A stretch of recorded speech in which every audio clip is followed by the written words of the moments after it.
بسم الله الرحمن الرحيم.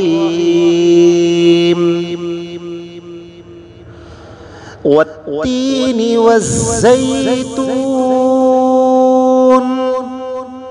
وطور سينين وهذا البلد الأمين. لقد خلقنا الإنسان في أحسن تقويم ثم رددناه أسفل سافلين